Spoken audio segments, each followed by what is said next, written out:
Le vendredi 14 février 2014, la Fondation Friedrich Ebert a invité les Béninoises et Béninois à sa troisième soirée politique pour discuter l'état des lieux de la liste électorale permanente informatisée, l'EPI. Le panel de discussion se constituait de l'honorable Sakalafia, parlementaire et président du COSLEPI, M. Odin Aladata, expert électoral, M. Aurélien Agbenonsi, fonctionnaire international, et l'honorable Basile Aoussi, parlementaire de l'opposition et membre du COSLEPI. Mesdames et messieurs, la LEPI fête son 5e anniversaire en 2014 et avec elle des discussions sur la justification et sa légitimité. Nous avons vécu les développements politiques liés à l'élection présidentielle en 2011. Nous nous trouvons à la veille des 3 échéances électorales, d'abord au niveau local, ensuite les législatives et enfin pour la présidentielle. Curieusement, la dernière fois où personnellement j'en ai parlé avec un jeune confrère, il a défini la LEPI en ces termes. Il a dit une solution qui est devenue un problème. Comment en est-on arrivé à ce que la solution devienne un problème? Quelle devait être la solution?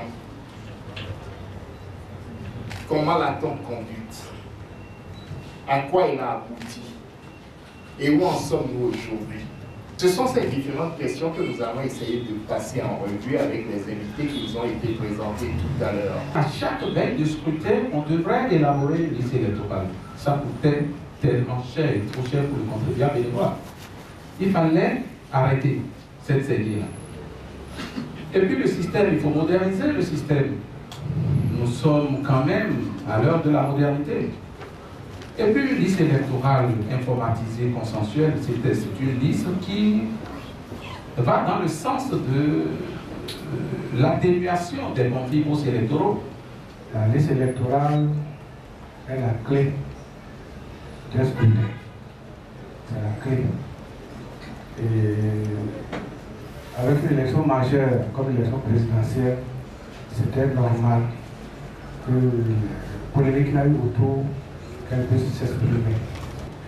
Ce que nous avons fait au Mali, c'est de faire en sorte que le recensement administratif à vocation d'état civil serve de base à l'établissement d'une carte. Et cette carte n'est pas seulement une carte d'électeur, c'est aussi la carte d'identité, ce qu'on appelle la carte de NINA, où chaque citoyen est identifié par un numéro. Beaucoup de citoyens pensent qu'il n'y a pas la LEPI. Je dois vous dire tout de suite que mon opinion n'est pas loin de celle de ceux. La cartographie censitaire, qu'il vous souvienne que lorsque cette carte a été établie, des habitations se sont retrouvées dans l'océan Atlantique. Ça a existé. Bon, il semble que ça a été corrigé, je n'en sais rien. Je n'ai pas pu avoir la preuve que c'est corrigé. Tous les Béninois qui sont dans cette salle, qui ont fait toutes les étapes de la LEPI, qu'on pourrait trouver sur un extrait comme ça, s'ils se présentent aujourd'hui au COS, ils donnent leur nom, leur prénom. Sur la base de données, je peux vous dire quel jour et où ils se sont présentés pour faire l'opération. Maintenant, est-ce que c'est possible?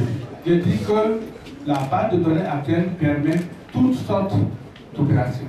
Si aujourd'hui vous demandez sur la base de données, tous ceux qui auront 18 ans, le 15 février, on vous les sort. Ceux qui sont décédés, il faut qu'on soit informé qu'ils sont décédés pour les enlever.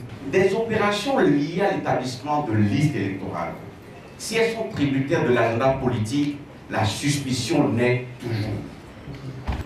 Moi, je voudrais qu'on ose. Je crois que ce débat, quand j'ai lu les termes de référence qui nous ont été envoyés par M. Blum, il faut qu'on ose sortir de là. Parce que nous tournons un peu en rond. Et quand on tourne en rond, on fait le lit de situations chrysogènes et nous pouvons nous retrouver là où nous ne devons pas être. Je vais vous dire, le Bénin de 2014 n'était pas aussi solide, et je vois mon ancien collègue, M. Aclé, n'était pas aussi solide que la Côte d'Ivoire de 1999. Nos amis ivoiriens nous disaient, oh, nous on n'est pas comme le Rwanda. Souvenez-vous, élection de Gbagbo, chargé du Yopougon. Souvenez-vous, élection, la dernière crise électorale, plus de 3000 morts dans l'Abidjan. il faut faire attention. Je pense qu'il faut sortir de là, placer la gestion de la Libye sous l'autorité d'un organe non partisan. Qu'est-ce qui en a été fait sans un outil? Moi, je ne peux pas savoir. Est-ce que les victoires sont dans les données qui sont là? Je ne sais pas. On a parlé de 2 200 000 personnes. C'est exactement 2 200 000 personnes qui ont été enregistrées sur la base des témoignages. Ces 2 200 000 personnes, la loi a prévu qu'après les avoir enregistrées, que l'on puisse faire des audiences foraines. Les 2 200 000 personnes doivent être présentées au tribunal pour que le tribunal atteste qu'il s'agit effectivement de Béninois. Mais on ne l'a pas fait jusqu'aujourd'hui. Et on a dit qu'on ne le fera pas avant 2017. C'est cela. Donc, c'est un piège.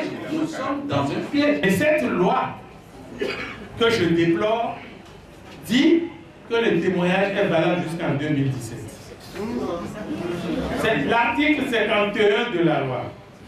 Donc, je voudrais dire à nos compatriotes que ce que nous sommes en train de faire a des limites. A des limites.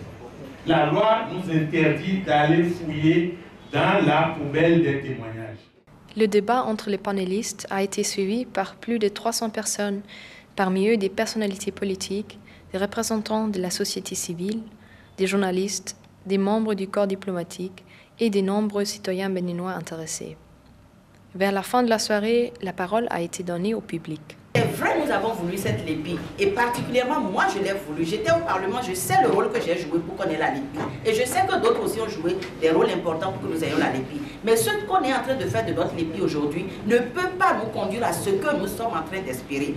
Et par conséquent, cette Libye-là, nous avons mis 40 et quelques milliards. Nous sommes encore en train de mettre des milliards. Nous n'allons pas nous en sortir. On sort de là, comme l'a si bien dit M. Abrenossi, il y a deux choses distinctes à faire. Il faut tout de suite là, qu'on mette le processus de correction là en parenthèse et qu'on trouve une liste ad hoc sur laquelle la classe politique va s'entendre pour aller aux élections qui sont déjà là. Quitte à ce que, après cela, on reprenne cette base de données à problème et à polémique et qu'on règle les vrais problèmes. Depuis 1968, moi j'ai commencé par participer aux élections au Bénin ici. Mais le seul mérite du vote depuis là, c'est d'avoir mené KO.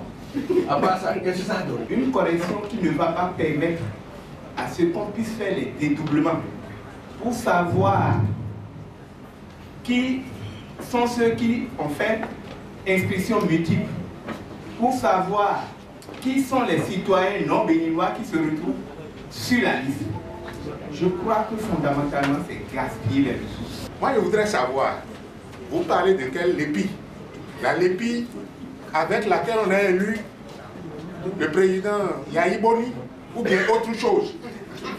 Moi, je veux savoir. Si c'est cette Libye-là, donc on n'a pas de président. La Libye, de mon point de vue, est une bêtise. C'est la bêtise des pays mal gouvernés, mal dirigés, corrompus. Comme c'est le cas au Bénin.